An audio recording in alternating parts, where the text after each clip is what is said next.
Bit of an overview about the CORaL network.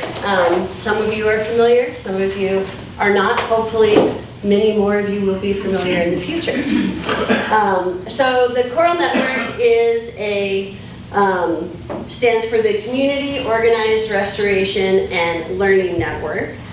We are funded by the Exxon Valdez Oil Spill Trustees Council, and so as they sort of sunset their funding, the network was created to be able to carry on some of that work. We are a partnership of organizations that are really just focused on uplifting the coastal communities and ecosystems that were affected by the oil spill. And we do this through science education, cultural outreach, research, hands-on experiences, and we are also working to build and restore community partnerships. So the organizations that are part of the network are the Center for Alaska Coastal Studies in Homer, of course us here in Seward, the Aluptic Museum and Archaeological Repository in Kodiak, Chugach Regional Resources Commission, of course in Seward, and also in Anchorage, Prince William Sound Science Center in Cordova, and then Sea Grant in the Valdez. So we're covering a wide range of area for sure.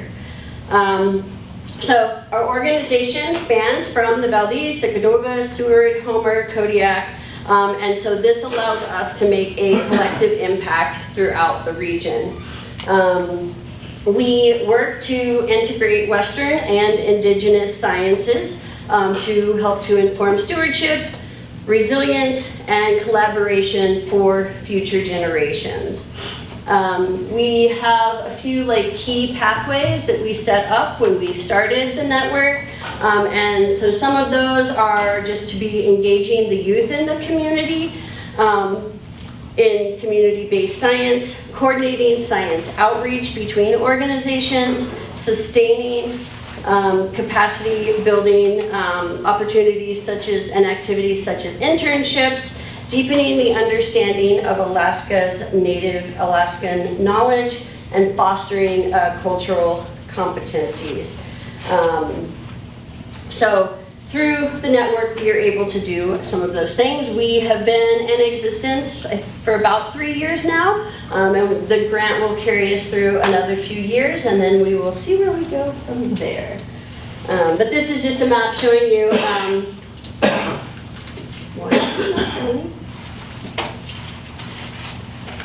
it won't flip.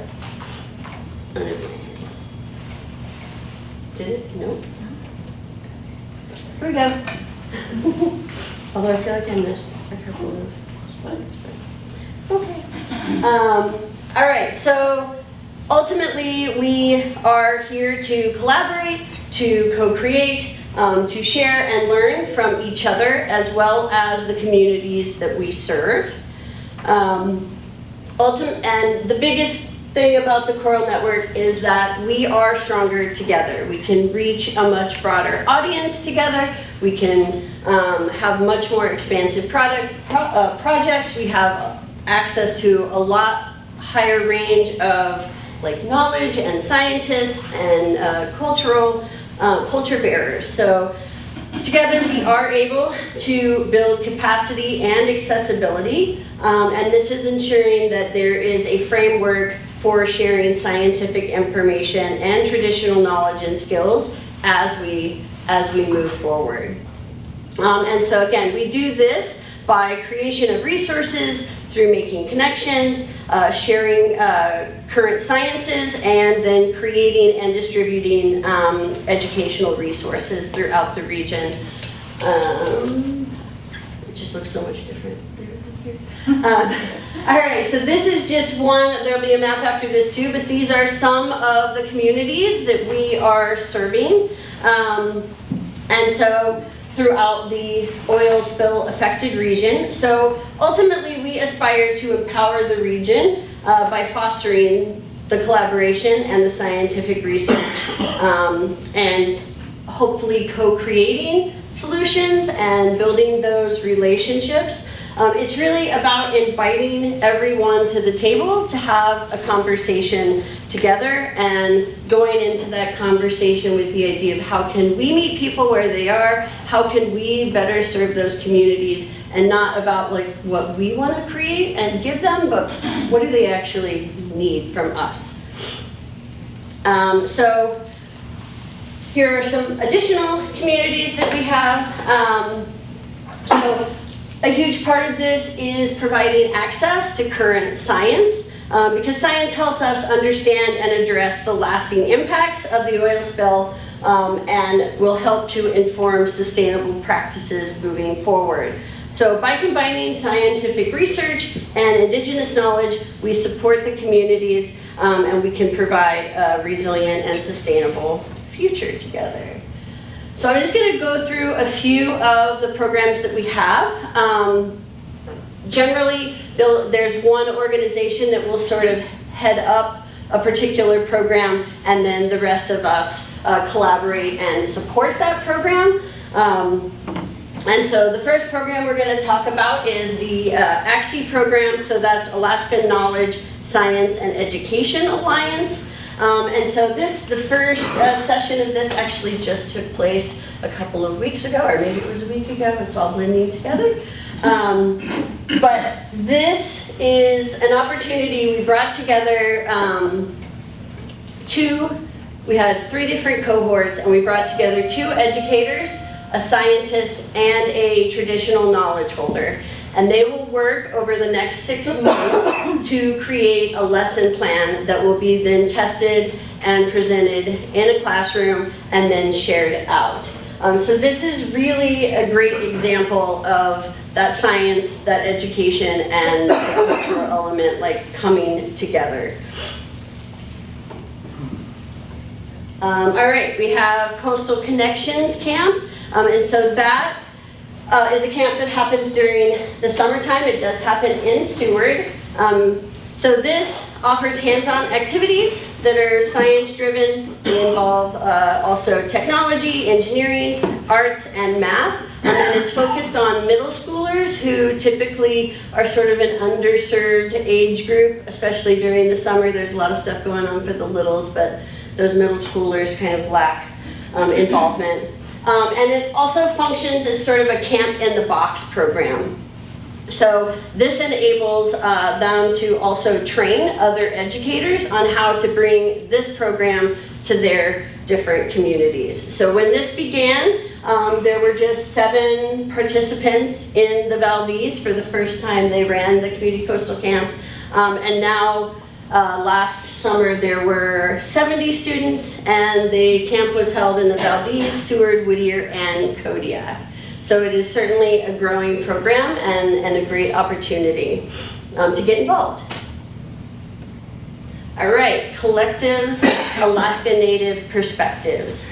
So this series is primarily handled by CERC, who's in the room. They can tell you all kinds of information about the program. But this builds an understanding of Alaska Native true history. It focuses on legal complexities, their diverse cultural practices, and the way of life and from the perspective of the actual Alaska Native people.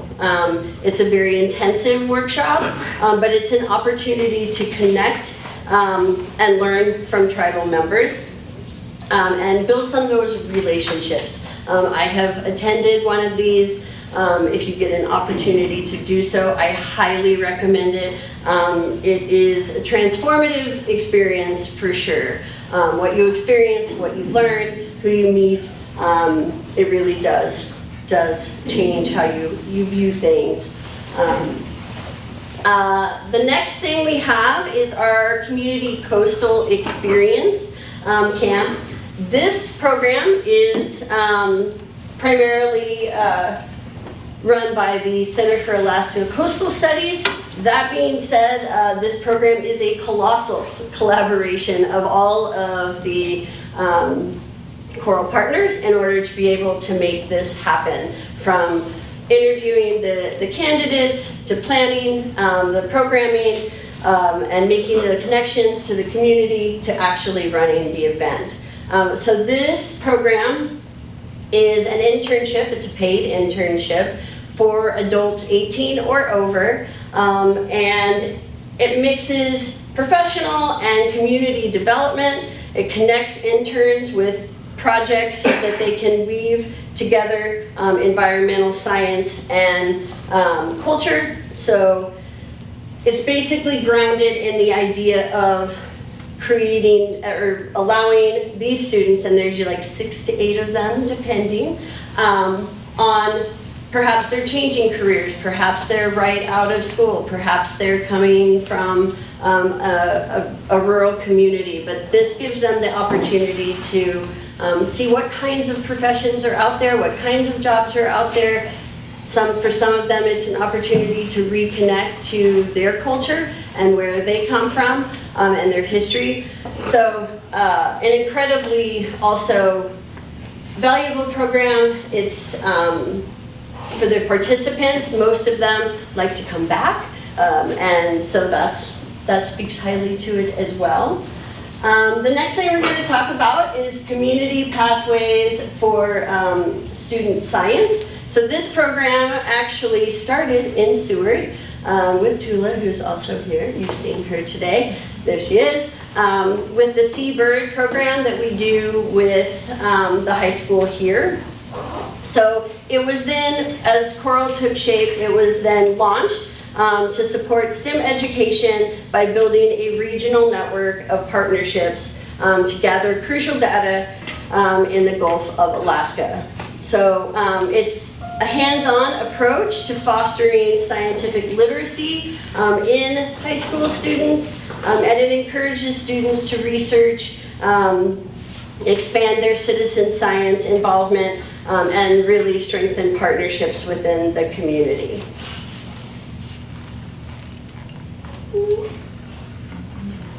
All right, Ocean Science Festival. This is actually coming up, and I can share these slides or go back through. All of them have a QR code for accessing individual programs, but the Ocean Science Festival is actually coming up on November 7th in Cordova, so that's one that's pretty immediate.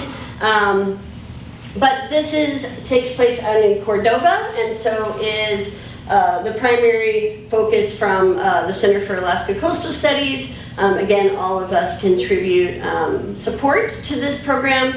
So this really brings together researchers and leaders from the ocean industry across central Alaska to share their work with the community.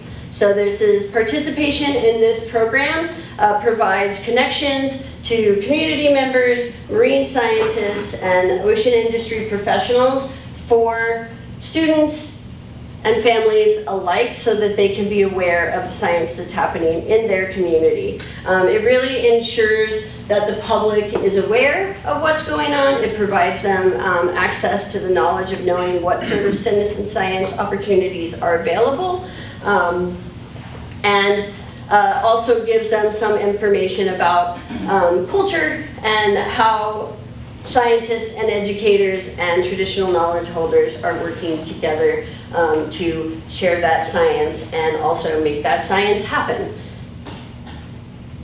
And so those are some of the key programs that we do. The CORaL Network also does a lot of other workshops and events that we participate in. So we recently took part in the Youth and Elders Conference, which was an amazing opportunity for us to engage with knowledge holders, to make connections to knowledge holders, to gain information and better understanding about Alaska Native culture. So that was really key for all of us that attended.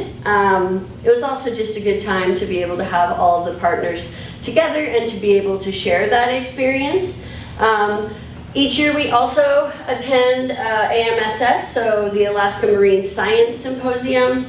We typically will have a table there to hand out information, but we will also host a workshop or two that focuses specifically there on providing scientists information about how to get their work into schools and to educators how to connect them with community members that want science in their area and kind of pair up community need with what science is actually going on.